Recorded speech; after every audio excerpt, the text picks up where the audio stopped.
मोदी से लगातार 2 बार हारने के बाद कांग्रेस अब आत्ममंथन में जुट गई और इस आत्ममंथन में से 3 सितंबर को एक आइडिया निकल कर आया कि कैसे आरएसएस की तरह ट्रेनिंग दी जाए कांग्रेस के कार्यकर्ताओं को और कैसे एक ऐसा संगठन खड़ा किया जाए जो आरएसएस को जवाब दे सके। मैं आपको बता दूं, उसी तर्ज पर एक प्रेरक, जैसे प्रचारक होते हैं आरएसएस के, एक नया शब्द वो लेकर आए, एक नई पोस्ट वो लेकर आए हैं कांग्रेस वाले, उसे प्रेरक नाम दिया गया है।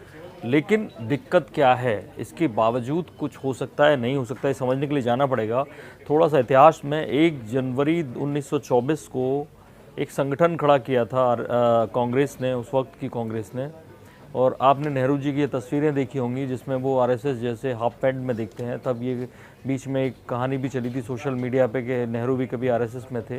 तो ये कांग्रेस सेवा दल की यूनिफॉर्म है। कांग्रेस सेवा दल गठित किया गया था 1924 में, यानी ठीक 1 साल पहले जब आरएसएस का गठन हुआ था 1925 में।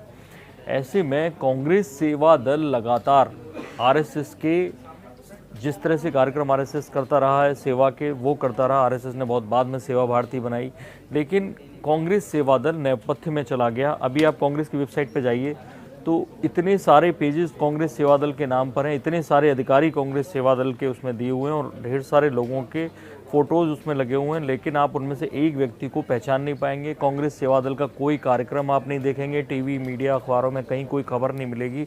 और जब आप कांग्रेस के ट्रेनिंग डिपार्टमेंट के पेज पे जाएंगे तो एक व्यक्ति का नाम मिलेगा, वो सचिन राव करके हैं, उनके कोई पदाधिकारी नीचे नहीं है। ऐसे में प्रेरक को लाना, इसमें बेसिक मैं अंतर समझाने की कोशिश कर रहा हूँ। जो प्रेरक अभी बनाए गए हैं चंडीगढ़ में, हिमाचल में कहा गया है कि जो मंडल होगा 3-4 जिलों का, वहाँ पर 3 प्रेरक बनाए जाएंगे। और ऐसे में चंडीगढ़ और हिमाचल में ये 2 चेहरे हैं जो आप देखिए, ये नियुक्त किए गए हैं, चंडीगढ़ में नियुक्त किए गए हैं और एक हिमाचल में नियुक्त किए गए हैं। ये कांग्रेस के वहाँ के महासचिव हैं और ऐसे में इनको जिम्मेदारी दी गई है, या तो आप प्रेरक, मुख्य प्रेरक के तौर पर रहिए और बाकी को बनाइए। तो वो प्रचारक से मुकाबला करना चाहते हैं और वो कहना चाहते हैं कि कैसे हम ऐसे ही संगठन खड़ा करेंगे।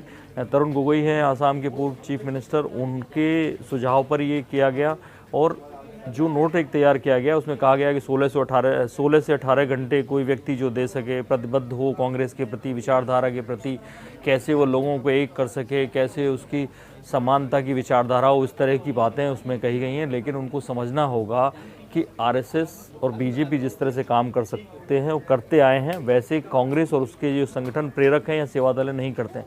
पहले तो आप बीजेपी की कभी वेबसाइट पर जाएंगे तो आरएसएस के किसी भी पदाधिकारी का नाम नहीं मिलेगा, आरएसएस के किसी भी संगठन का नाम नहीं मिलेगा, लेकिन कांग्रेस में सेवा दल और ट्रेनिंग का डिपार्टमेंट पूरा उसकी साइट पे मिलेगा। वो चाहते हैं कि जो भी कांग्रेस के लिए काम करे वो कांग्रेस के अंडर में काम करे, गांधी परिवार के अंडर में काम करे, जबकि आरएसएस में जो उनके प्रचारक होते हैं वो कहीं भी बीजेपी के नेताओं को रिपोर्ट नहीं करते। उनमें से जो संगठन मंत्री बीजेपी में भेज दिए जाते हैं प्रचारक, आमतौर पे पूर्णकालिक होते हैं, घर परिवार से दूर रहते हैं, बहुत से उनमें शादी नहीं करते हैं, और जो उनमें से भेज दिए जाते हैं, जैसे रामलाल भेजे गए थे, वापस बुला लिए गए।